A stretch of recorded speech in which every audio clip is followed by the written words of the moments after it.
welcome to Berkshire Guitar Amplifier Repairs. Stuart Smith with you as always in Reading, England. And in the workshop today I've got a VOX AC30. So I'm sure you know, I'm not an expert on VOX, but there's been about 119 people taking over the VOX company and 157 versions of the AC30. If I've told you once, I've told you a million times. I never exaggerate, but it's not very far off from that.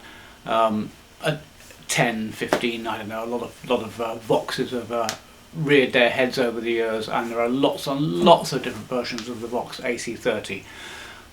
Looking at this one, it looks kind of like an authentic valve AC30. I'll show you in a minute, but I'm pretty sure it's a Transistor AC30, which oddly enough I haven't had in before. All the AC30s I've worked on have been valve.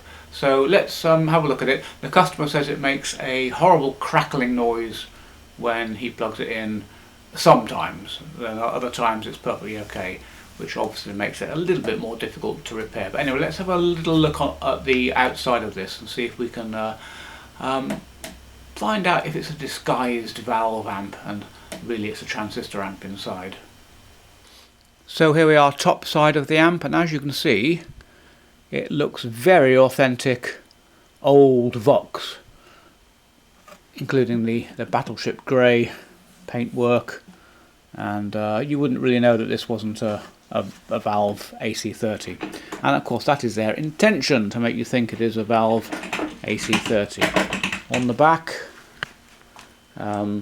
nothing much to see there, maybe a bit of a giveaway as there's no ventilation, although I don't think VOXes normally have ventilation on the back. But of course if you stick your hand up underneath you would normally be able to feel the valves, and I've done that and there are no valves on this amp. This is a transistor amp. There we go, it says AC30 on the back, look, 33697, and there, as I say, there are many versions of the AC30. That's interesting. That's got a that's kind of raised up, that AC30 part of the logo, almost that's been stuck on there. Yeah, it looks a bit amateurish as well, that.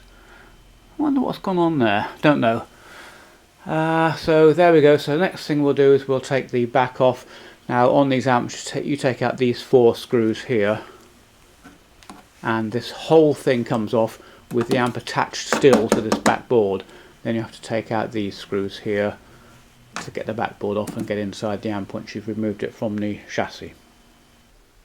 There we go, I've got the chassis out without too much drama, and well, no surprises of course, but it is a transistor jobby. So you can see all the gubbins in there, and a couple of power transistors bolted on the outside here. 2N3055, standard power transistor in its day. So this won't be a particularly high power amplifier, I would guess 30 to 50 watts maximum. But of course on the front it looks super authentic, doesn't it? So they spent all the money on making it look like an old VOX.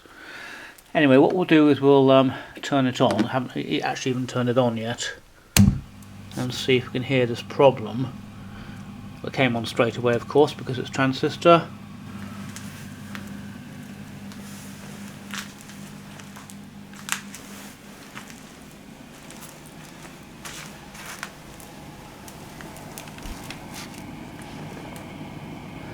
So it's a bit noisy, but I don't hear anything particularly horrible.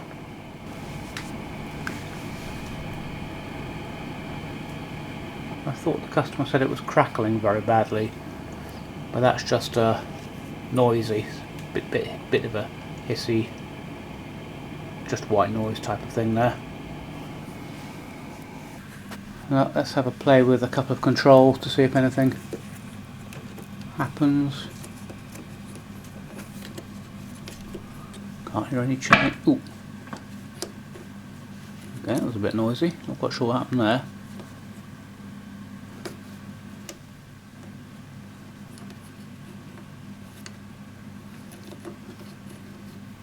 Okay, well, I think I'll go and get a guitar and plug in, see what happens. Right, we're plugged into the normal channel, I think, and very clean sound.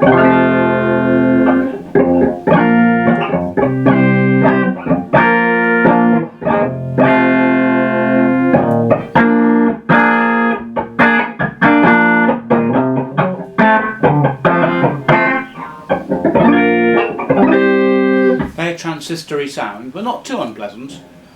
You wouldn't mistake this for a valve amp. So that sounds quite good. What else have we got here? Inputs, normal channel. It's okay. Brilliant channel.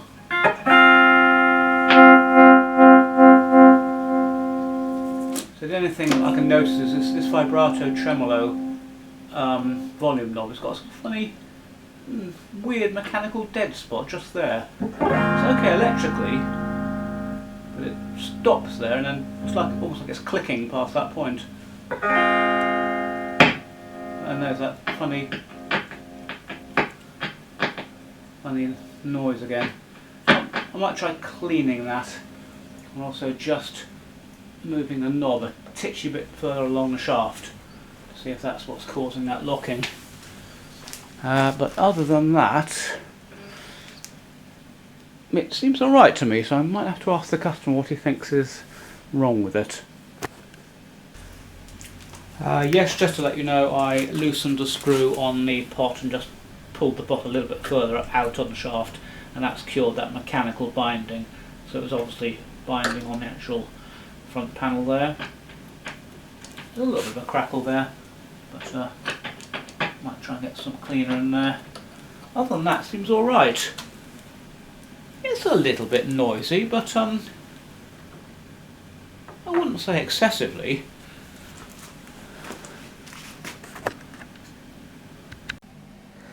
Well, I'm sure you wanted to see inside this high-class piece of equipment.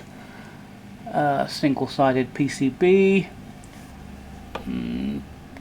Almost certainly quad op-amp chips, so 8 op-amps doing pretty much everything. And we're over here to probably these are driver transistors for these power transistors, which are driver transistors for the 2N3055s, which are under here. Some power supply stuff over here. Power supply smoothing with these big old capacitors. They look to be okay, and we're not hearing any hum on the line, so they're almost certainly alright. And the noise is almost certainly coming from either these op amps or these odd transistors dotted around here. Sounds exactly like transistor noise to me. Really a question of what the customer wants to do about it, if anything, because as always with these things, not particularly easy to work on, to get the board out or change any components, and the amp probably isn't worth a fortune. We could try spraying some freezer on the op amps, or even heating them up, see if the noise increases. It's not too bad. I'll stick the camera in the back here and shut up for a moment.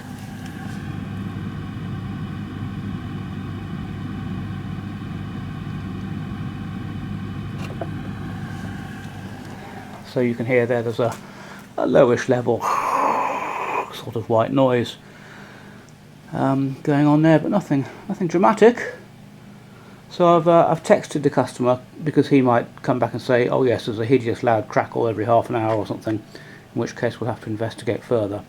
But for the moment we'll leave it and see what the customer comes back with. So I had a chat with the customer, and he said randomly when you turn it on it makes a horrible crackling noise for about 5 minutes and then settles down. And next time it turns it on it'll be fine, so the usual kind of very intermittent problem. So I thought I'd have a little tap around and have a listen to this. So we're kind of okay here. When we get here, there. and flexing the PCB there. So there's a dry joint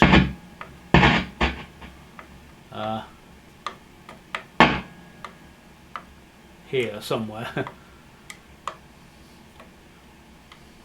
It's probably actually worth me taking this IC out of its socket and just cleaning it and putting it back in, just in case it's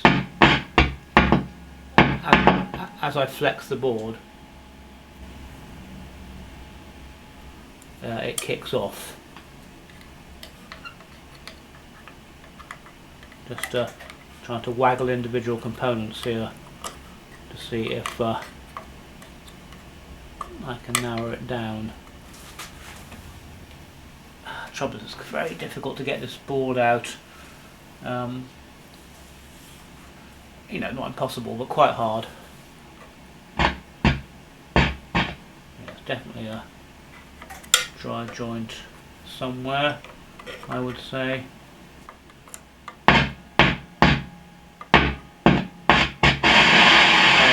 If I just very carefully flex the board the right amount, I can get that noise to happen.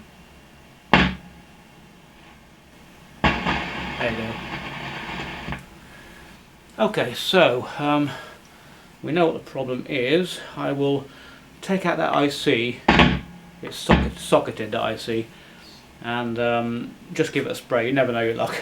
We should be so lucky. Let's see if I can get this socket, see if I can get this IC out. Yeah, it came out suspiciously easily actually. Ooh. Yeah, the pins on this are absolutely awfully corroded. I wonder if I can show you that. Let's have a little look.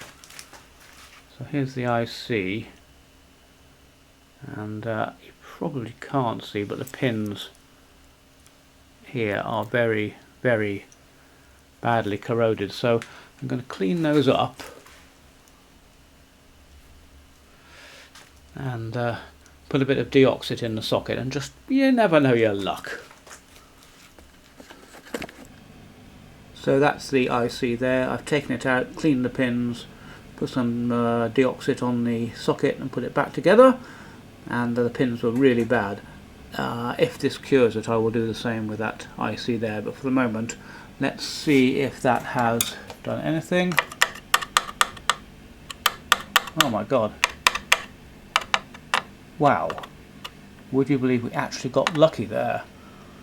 I'm flexing the board and that problem's gone away. Oh, how lucky are we there?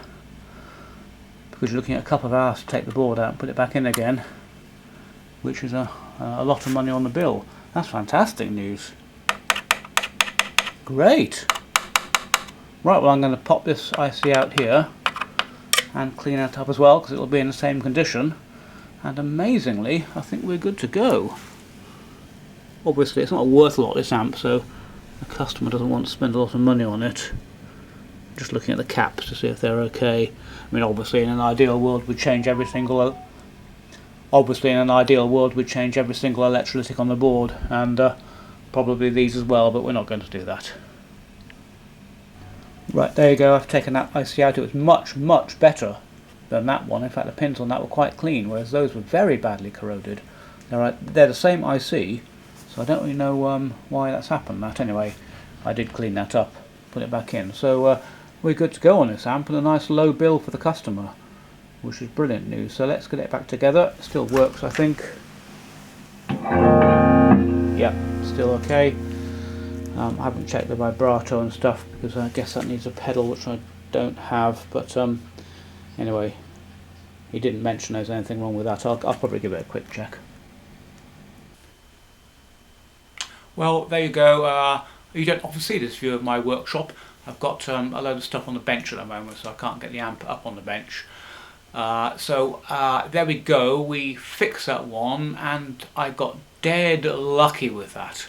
It just happened to be that integrated circuit socket. If it hadn't been that, we'd have been involved in taking the board out and hunting for dry joints, which I wasn't relishing, and that would also put the bill up for the customer. So he's absolutely delighted. He had a budget of £200 and we've come in at well under £100. In fact, just above £50, so he's extremely happy with that. And I'm extremely happy to get the amp off my stack and out of the workshop. So interesting little amp, isn't it? I thought it sounded quite nice actually for a transistor amp. I've had some horrible transistor amps over the years, but this one was one of the better ones, I admit. Maybe 30 watts, 50 watts maximum. Yeah, a nice little transistor amp.